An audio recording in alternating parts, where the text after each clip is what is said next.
man. You my dog. Put your ass on live for $1,000. Put your ass on live. Peeping out the window, and what do I see? Locked another nigga up, look like me. Something seemed fishy, must be a Pisces. Said he had the bows in the back, shit, it might be. I'll go for the 3-year deal next year. Yes, sir. Yeah. We gonna go ahead and get that thing started. Hey, Okay. Culture Radio. Let me know the placement where you want this at. This part. Wherever you comfortable, it's gonna pick up regardless. Okay, bet. Yeah. They the real deals, yeah. You know, I'm gonna let my book just sit up like that while I'm talking. Yeah, you can set it up real nice. Yeah. I'm gonna put it in frame right there with you. Yes, sir. Perfect. Yeah, this look good. You feel me? I'm gonna call it Culture Radio, and it definitely is gonna be episode 5. But this is, I think every one that I do, I start having to, you know what I'm saying? Bro, I'm telling you, dog. This is the golden age when you first get them going. Yeah. And each one will get better and better. For sure. And you're gonna be shot. You're gonna have a gazillion guests, bro. Yeah. Watch what I tell you in fire content. You know. Well, Culture Radio, episode 5. This man needs no introduction, especially not to the crowd that we've been going to. Honestly, this man is a big inspiration to where we at today.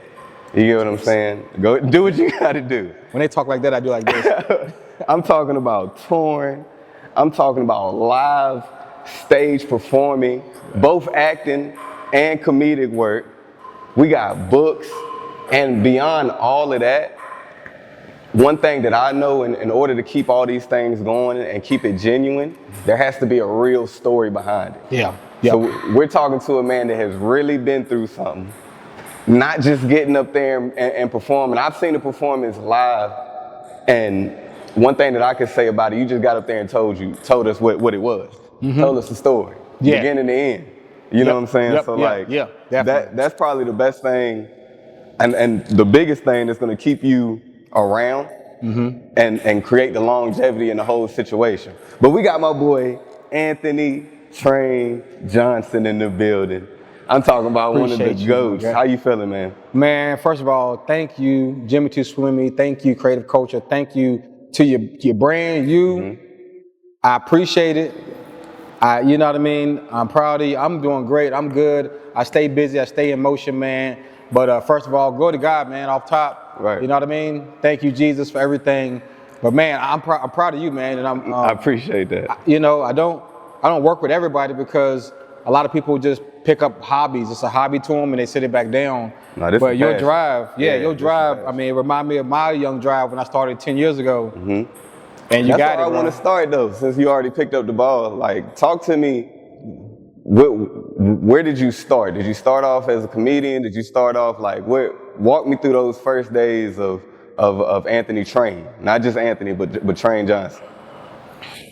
Everything started for me in my childhood. Okay. As far as entertainment and being funny and engaging. My mom really pushed heavy for us to be creative, to venture out. You know, from I think 6 or 7 years old, she would take us to New York City. She's from South Bronx, New York, family from New York, and she wanted us to see the world, you know what I mean? So for me, if I really pinpoint it, it's when I was 7, 8 years old, getting outside of my comfort zone in Central VA and seeing New York City every summer, seeing how I can dream bigger than this small town that I'm in, you know, so that's where a lot of it came from. But far as I'm sorry, my ADHD going crazy with the ball. Yeah, I'm about to get it. Let me see that, man. I'm sorry. Do something else. Go play with that. I feel we got it's the Olympics. I feel a little buddy. Let me see that. I'm sorry, yo. No, you good. I want a little buddy to live, yo. I do. buddy going crazy. I do.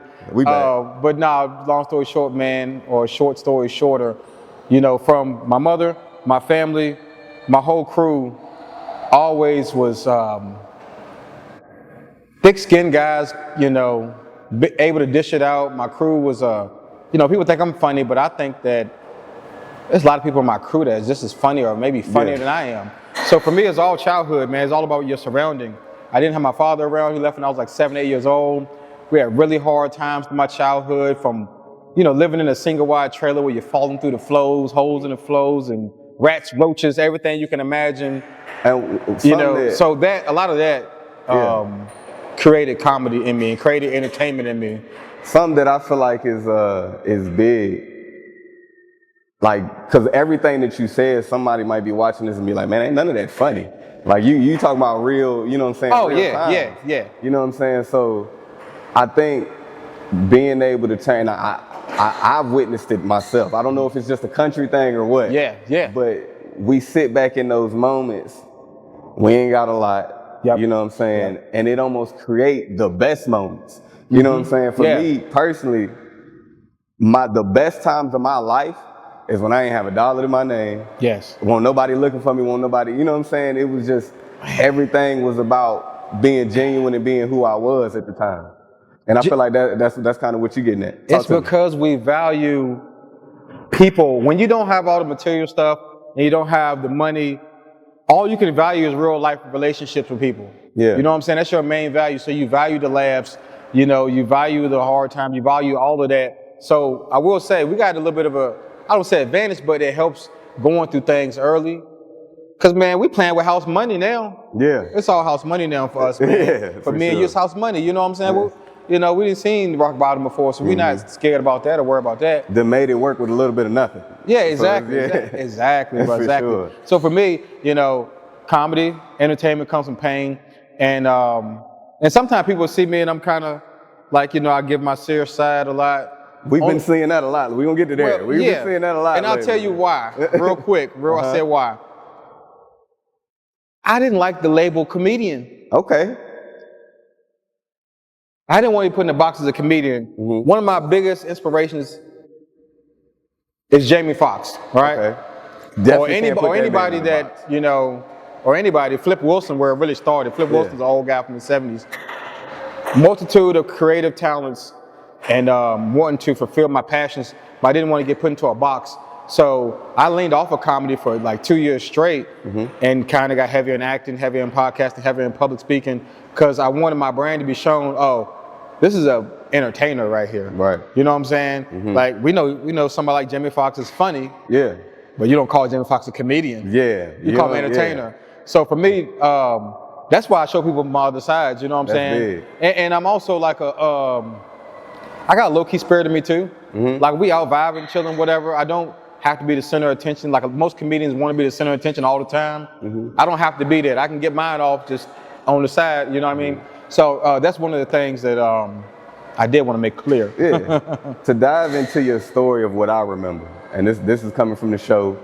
If you don't know, my man came through, did the first ever Create the Culture live show. It was a definite success. I know I laughed my tail off.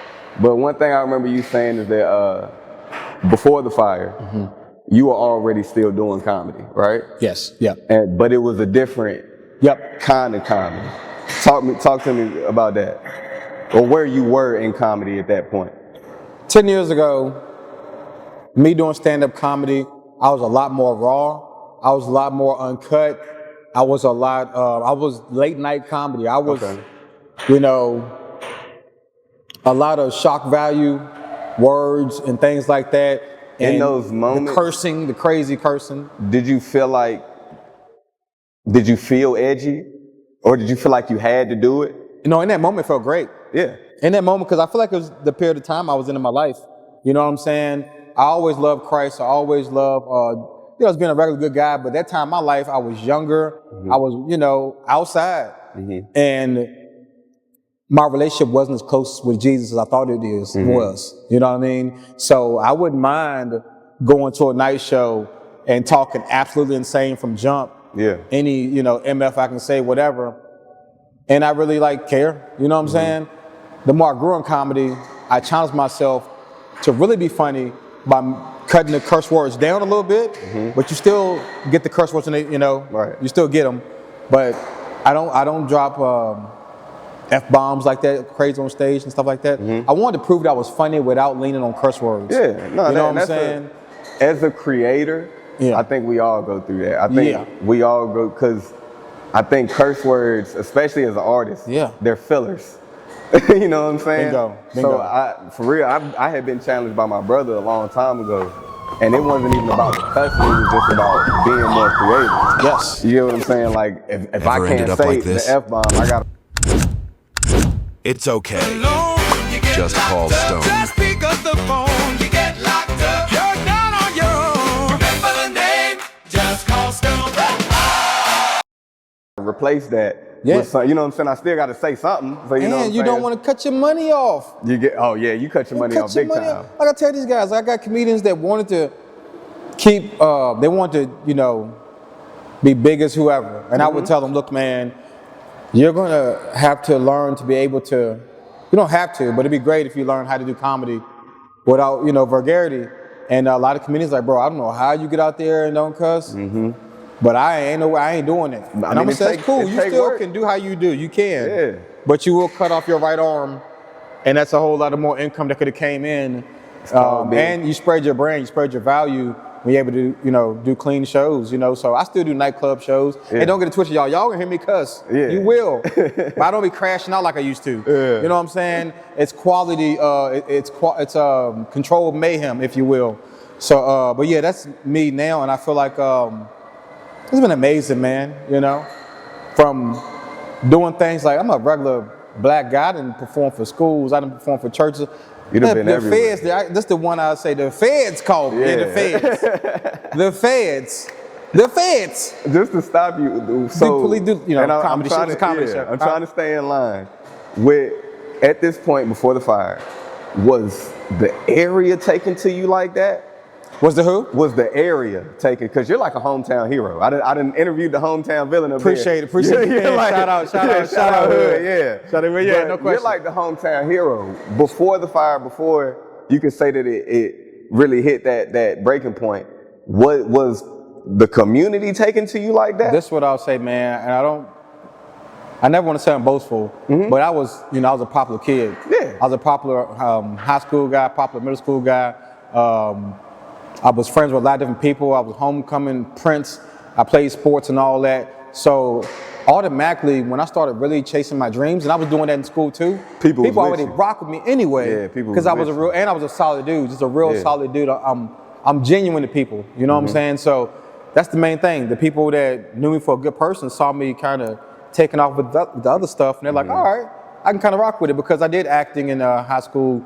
You know, I took public speaking classes, I took debate classes, I took all these things to kind of prepare me for this lifestyle now. And but yeah, dog, to be honest with you, man, these videos, people rock with me, but that didn't mean they automatically these comedy clips. And he's still going. Yeah. You know what I'm saying? So for me, man, it take a sense of delusion. yes, dog. Yeah, man. Yeah. You know, I've done probably over 200 and some odd radio shows. I'm on 164 on my radio show that I have alone.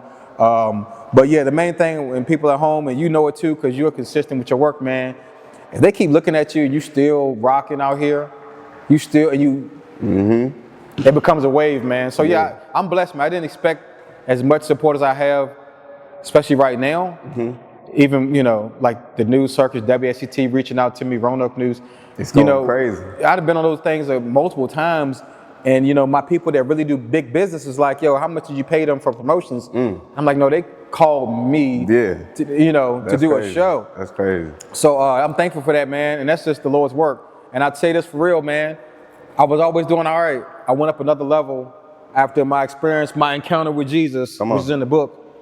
When I was in the hospital, my third day in that hospital, man, I'm trying to figure out why am I burned up? Why am I fighting for my life? I'm a good dude. Lord, it's been quiet. You ain't talked to me in 2 days. What's going on? The Lord come to me on my third day in that hospital, man. And like a child sitting beside him on a stoop, he sat me down. I get cold chills right now, thinking about it right now. He sat me down. I remember not even being able to look up at him, because when you're in the presence of the Lord, of Jesus for real, you don't even feel like you're worth even to look up at his face. So I remember being like this, knowing Jesus is right here. And he told me straight up, he said, man, he said, I gave you a talent, which is my comedy, acting, all these things, but I gave you a responsibility too. I was going into these night venues, these nightclubs. If it looked too, you know, nightclub-ish, I would say, they don't want Jesus in there. I'm not even gonna bring up the Lord. I ain't gonna say nothing. Lord, stay at the door. I'm gonna do these shows and come, we out. Put it on the back burner. In that hospital bed, the Lord told me, man, you are to take me with you everywhere you go for my glory. Your talent is to spread my glory. You know what I'm saying? My glow. And he showed me a vision of talking in front of thousands and thousands of people. He showed me a vision talking in front of a lot of people, thousands and thousands of people. He showed me all these visions. So that's in the book right there. So for me, man, after that shift happened, my career went from, all right, so it's going good. Yeah. And phone calls happen, all these crazy bookings happen. It's crazy. It's remarkable, man. It's remarkable. That's a big deal. So, and I'm not gonna make you, because I know you done did it a million times, and I want to make them read the book to really get the full story of, what really happened. Yeah. But one, a life-changing event. Yeah. Like there are things that you have altered for the rest of your life. You know what I'm saying? With wearing a glove and stuff like that that'll forever follow you, right? Yeah. Where I just don't understand where the delusion comes from to turn that into a joke. Like, oh yeah. Like okay, and was there a too soon? No. No. Not at all. No. I mean, when did you start making fun of the situation, making light of the situation? I had sarcasm come out of me when I was fighting for my life, on a hospital bed, my skin all burnt off, looking crazy, and they doctors running around. And I remember my mom said to me that I looked so bad that the doctors wouldn't let her back there until they showed her pictures of me in the lobby before she went back there, because they didn't want her to pass out. You know, my skin was like the cowboy jackets with the strings that hang. My skin on my legs had went to the side and was hanging like strings, and it was just white all the way down my legs. In that moment, so I'm like that in that moment. I'm laying back, and the most excruciating pain you could ever think of. And I had a chemical burn, so they had to scrub the wounds to get the chemical out of me, because the chemical could have killed me. My mom said she came into the hospital room. The doctors are flying around. My skin is all over the place. She's stepping on it. It's everywhere. She says, I yelled out to her, Mom, it's all good. The fire didn't get the baby maker or the money maker. There it is. I don't even remember this. Yeah. You know, but she said, unconscious. She said, I couldn't believe in that moment you may die. Yeah. And your last words could have been, the fire didn't get the baby maker or the money maker. You'd have went out on the joke. Face, or you guys know the rest. So for real, man, comedy comes, the real great comedians is in their soul. They didn't learn to be a comedian, they were born. They was made that way. They was, molded that way. And I really do feel like that is me. So when you're in that moment, what do? This is what the comedian side happens. When you're in those moments, what do? I'm gonna cry about it. I mean, I am gonna cry because I'm in crazy pain, but sarcasm helps me anytime. Like, I remember just looking down at my body going, well, it sucks. Yeah. Like, I'm in the moment, like, it sucks. I'm never gonna look the same again. This is awful. Big deal. You know what I mean? But yeah, man, so with that, when I came to comedy, and the first thing I said when I got on the stage was burn jokes. Like how my family doesn't allow me to do anything remotely flammable anymore because I burned up something. But any other accident in the world, you can go do it again, you can drive again, you can do whatever. So for me, that was therapy. And shout out to you, man, because it was good. You was one of my first early shows, I think, of really getting out there again. I appreciate you for that. For sure. And it's therapy for me when I can go out there and I can talk about the worst day of my life. Yeah. And laugh. Yeah, that's because we're here right now, man. So I really do hope that helps other people around. And I want to say this on camera too. Yeah. And here's one of the main reasons why I never overly complain or will ever be depressed again. I was depressed before in my life, never again. When I was in that hospital bed fighting for my life in VCU, on the right side of me, I had 40% burned up. On the right side of me, there's a man with 90% of him burned up. He'd been in there for a year. Come on. Still fighting for his life. You know what I mean? On the left side of me, there was a freaking 2-year-old who had fell into a fireplace or something like that. Not even 2-year-old, 1-year-old, a little baby. And I had to listen to them do wound care to the baby every night. That means your wounds are wrapped up, we peel them off, we scrub your open wounds, we wrap it back up. That's wound care. I would have to listen to a baby go through freaking hell every night, dude. Somebody always has it worse than you. Somebody always got it worse than you. Always. Sure. I don't care what none of y'all going through at home. And I made sure I didn't have I had main character syndrome in my early 30s. Where I feel like the world just revolved around me and all these things and all this. But, I had some self-growth before the fire. Like, bro, man, it ain't all about me. And okay, my day is messed up. Yeah. Let's appreciate the blessings and keep moving, man. That's it. Let's keep moving. You know what I'm saying? So that's me, man. That's a good one. Appreciate it. I'm gonna switch it up a little bit. Yeah, definitely. I don't want to take too much of your time. So, and I got 2 points I definitely want to get to. Okay. This is a good segue into that. You're an engaged man, brother. Yes, sir. Yes, sir. Thank you, Jesus. Come on now. Jesus. And I definitely want to give her flowers. Yes. How has that changed you? How was this whole experience been for you? I'm sorry. I got this I got this fake ass necklace on. I just did a photo shoot. I'm an actor, and I play a character. I play a hood character. I didn't realize I had this big gawky thing on. But yeah, man, for me, man, and being a man that's about to be married, I am so thankful to find the open hole that I had in me that I didn't realize when I was younger. Mm-hmm. You know what I'm saying? I didn't realize I was chasing this fulfillment when I was single. Mm-hmm. I said single life is the greatest thing ever. Out of all my homies, I was always the single one. You know, I had my homies getting married, all that. This right here, having somebody that's really down for you, care about you, genuinely care about you. You know what I mean? At your best days and your worst days is something that I never would imagine. I never imagined having somebody that really is like a best friend. And you really my homie. No, I get it. You know what I'm saying? I get it. I didn't have relationships where I thought we was all in love, but we wasn't a whole. You know what I'm saying? So How it's does a major she blessing. take to you guys to your schedule? Because being with an entertainer can be a little The amazing hard. thing about Whitney, shout out Whitney. Shout out with you. I've had girls who didn't want me doing this stuff. You know what I'm saying? I've had girls say, well, you're not rich off of it yet, so why you still doing it? And now I got a business now, it goes great now. And that's kind of where I'm not sure. Was she dating were you guys dating in that time before it was a business? All right, so here's the thing. For the last 10 to 11 years, people always knew me for entertainment, and I was in entertainment. So she knew the things that I did, all right? Gotcha. She knew I did stand-up comedy and things like that, and public speaking events. The acting contract didn't come yet. But for her, she loves the fact that I'm ambitious. So the schedule doesn't bother her. You know what I'm saying? You doing something. She has a man that's not only fulfilling his passions, he's a provider for one. I will say that, guys. It's okay to chase your dreams, but make sure you somehow, you know what I mean, get that bag secure. Yeah, get that bag secure, you know what I'm saying? Because ain't no woman trying to be struggling all the time as you chase your dream. Right. So she appreciated the fact that I had these ambitions, and I had a real career, a regular day job career that was 12-hour shifts. So I was doing a 12-hour shift work and running out here doing my entertainment stuff. She was just happy that I was striving and kept rolling.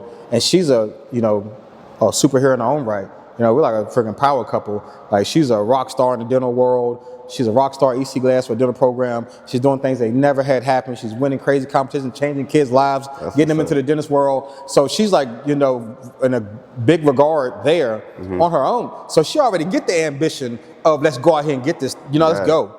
So for her, no, she never complained about my schedule. She never had issues about, I gotta do late night comedy shows out of state. I'm not gonna be home for the weekend. You can roll with me, or you can stay here till I get back. And a lot of times Whitney right there in the front row. That's what's up. You know what I'm saying? So yeah, but she didn't expect to be dating a guy like this because she's a low key person. Ooh. So when I get her on camera and stuff, she's like, yeah, oh my God, what did I do? But she has a big personality. You know what I'm saying? So, but all in all, it's all about your partner and what they want for you.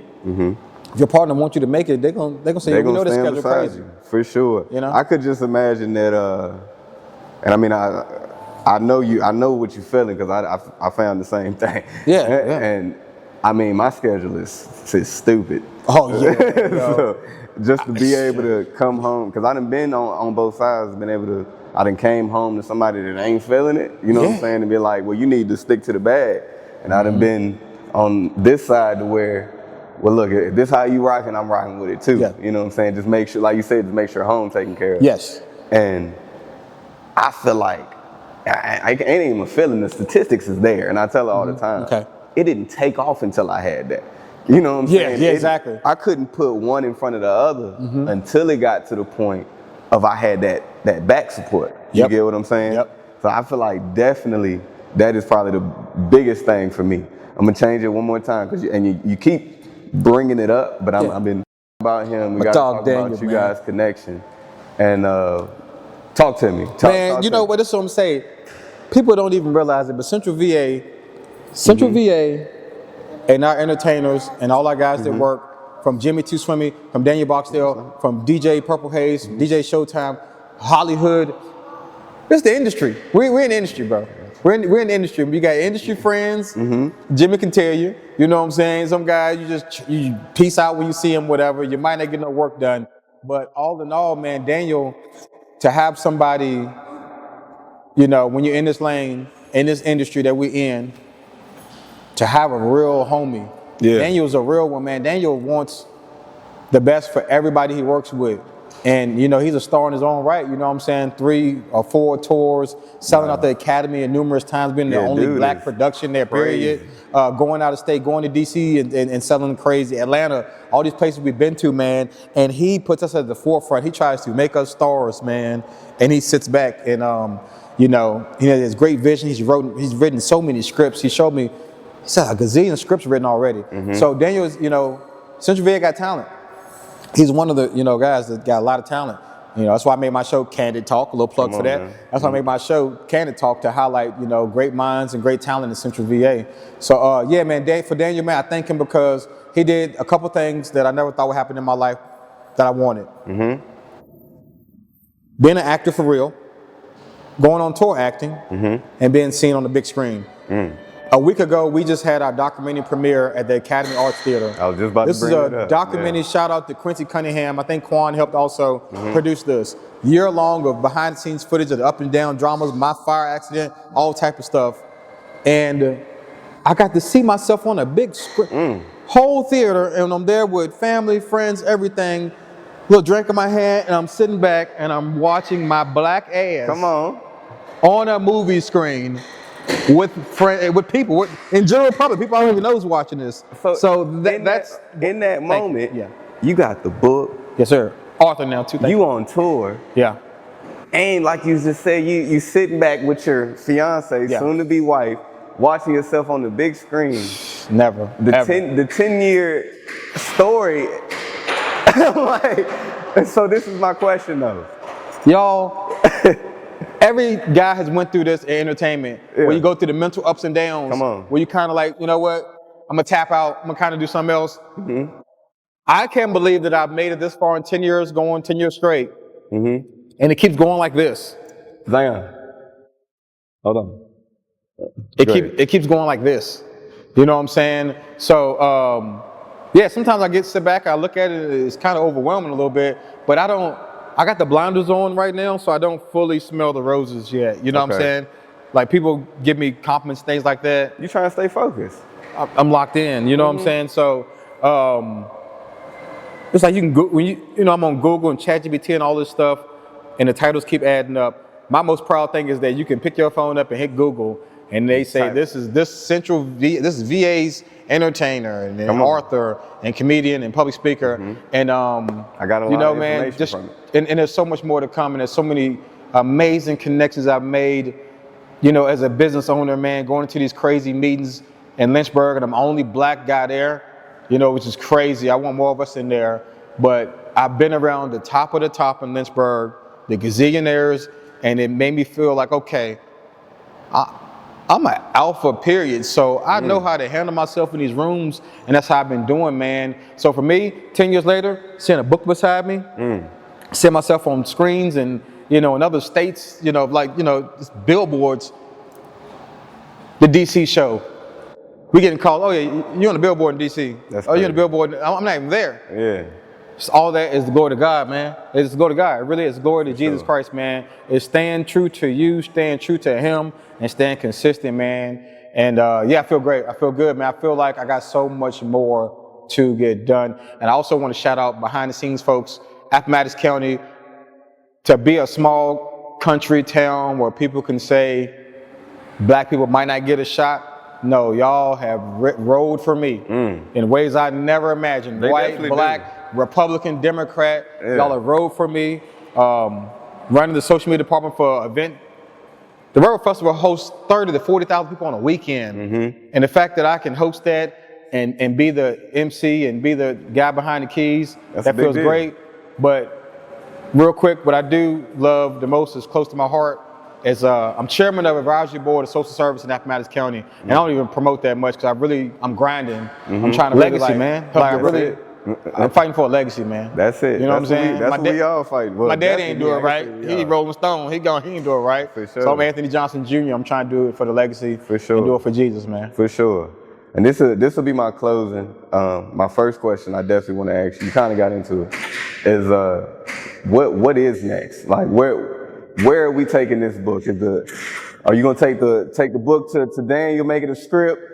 Like where does this go? So first off, this book will be getting sold everywhere besides Amazon physically. So every comedy show I have this year, every acting show I have this year, this book will be available with a book stand. Go ahead and shout it out so I can clip it. Through the Flames, My Encounter with Jesus by Anthony Train Johnson. Amen. So first thing first, this will be everywhere for you to get from me personally, so you can get signed copies. Shout out to Tony Dungy, shout out to Terry McLaurin, got they signed copies, God is good. And also for that, I want to get to the universities, I want to get to the churches.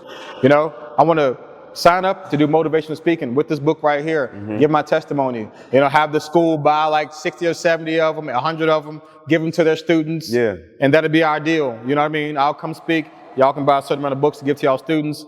But, or not, let me just tell my story. Yeah. But yeah, for me, man, what's next is more with this book, this acting tour, comedy shows are starting to ramp up again, and out of state, man. You know, I'm starting to feel like a big fish in a little pond in Central VA. Come on, so man. my next thing is out of state work, more out of state work. Out of state work, or have you ever considered relocating? One day I'm gonna live in Tennessee.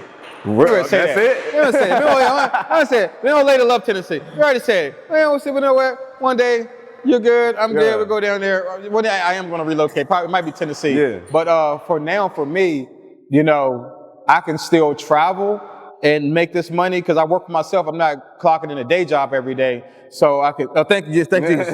I'm on 3.5 year, Yeah. you know what I'm saying? And That's a I'm very big deal. thankful. I never thought that I could do this, but I learned from my mistakes. I didn't have money, been broke as hell, and got the money again, you know what I'm saying? But for me, was learning from the right people on how to keep the money going. Like this makes money in my sleep. I get royalties off of this, you know what I'm saying? And the multitude thing, my sports gambling page and all that stuff. About to Discord that. Shout out Gamblers Which Anonymous. does work. Yeah, which you know does work. Yeah, there you go. You know what I'm saying? But yeah, man, what's next for me is, can we grow bigger, greater, better, sharper, more efficient, and nationwide, man? Nationwide. I'm ready to be nationwide. That's big. That's big. Anthony, I appreciate you, man. I appreciate you, man. And I want to say this too. I got to say this to Jimmy Too Swimming, go man. ahead. Y'all rock with Jimmy Too Swimming, man. I'm telling you, I work with a gazillion people throughout the years, man. This dude is one of the most genuine, one of the most hardworking, consistent, and real folks I've ever been around. He's not going to say he going to support you and might hit the like button or might hit the share button. No, he's going to be in the crowd, in the front row at your show when he get time because he's busy to do some real supporting, man. Right. And I think he's incredibly talented as a host for podcasting, as an artist, a musician, artist, rapper. Even cutting hair. I mean, the guy's a barber too. So I want you, Jimmy, I want you to always remember, dog, you're here for a reason. Everything you've already done has been for a reason. So ain't nothing flat, ain't nothing falling off, ain't nothing, you know. If Jimmy Too Swimming is still walking around here, it's lit out here, bro. For sure. And keep rolling, man. I'm in the bird now. You're gonna be something, man. You're very consistent in your work and you're professional, and you real life is real with you, man. You know what I'm saying? So I appreciate you, dog. You know what I'm saying? Yeah. Anything you need, I got your back. You know what I'm saying? And in my closing, that's what this is. Culture House is just that. We are culture. You are culture. I'm a side of culture. You're a side of culture. Hood is a side of culture. Okay, yes. You know what I'm saying? Yes. I'm trying to lock in, which I done did it. He busy too. John Hayden. Yeah, Showtime. Shout out Showtime. There we go. Shout out Showtime. Yep. Like, no question. All different sides of culture. And I'm telling you, when it's the most corniest thing, but when I think about my brand, you remember I was a little young at that time, but the holding hands around the world thing. Yeah, no question. Yeah, You know what I'm saying? no, exactly. Yeah, but no when question. I think about my brand, that's really what I think about, because you don't understand the people you could reach just by doing that. Like even with you, my boy Najon. Which one? Najon. Yeah, definitely, no question. With bringing you, putting you guys in the same room, it created a connection to put him in another room. Yes. You know what I'm saying? That'll put him in, you know what I'm saying? It just keeps going. You right here with me, dog. Like, and this is what I've been trying to do with the city. And I'll let Lynchburg speak for themselves. Yeah. My Lynchburg folks said it's hard in Lynchburg, not the counties. Everyone's in competition in Lynchburg. And I've seen it. Yeah, you know what I'm saying? That's so, I've been trying to flip that and kind of show folks, dog, we need to be lit together or we're not, none of us gonna make it like we want to. It's like Atlanta. The Atlanta scene got lit because they saw a talent pool. There was so many of them. Yeah. But they together. all like this, huh? Yeah, they're working together. Yeah. like what? There's a same wave. thing with Memphis. You look at Memphis scene, they doing the same thing. So to all y'all, my YNs out there, my OGs is watching this right now. Collaborate, bro. For sure. Don't worry about somebody taking your motion. Or none of that. Collaborate, bro. Because it looks crazy when they see Jimmy Too Swimmy and me and DJ Showtime and Purple Haze and DJ Nobody Famous. All of us all on one freaking stage and one accord or not any of us, you know what I'm saying? Hood Star, any of us, you know? So yeah, you speaking the right language, bro, so no question. Sure. Yeah, definitely. We gonna push it till we can't push it no more. And I think me being faceless has helped that situation. I like that. You know what I'm saying? Because people, when you hear this yours. You know what I'm saying? Yo, see, he on that Vlad TV. Look at my shades on right now. You gotta feel like Lil Boozy in that thing. You my dog. Put your ass on that for $1,000. Put your ass. Peeping out the window, and what do I see? Locked another nigga, look like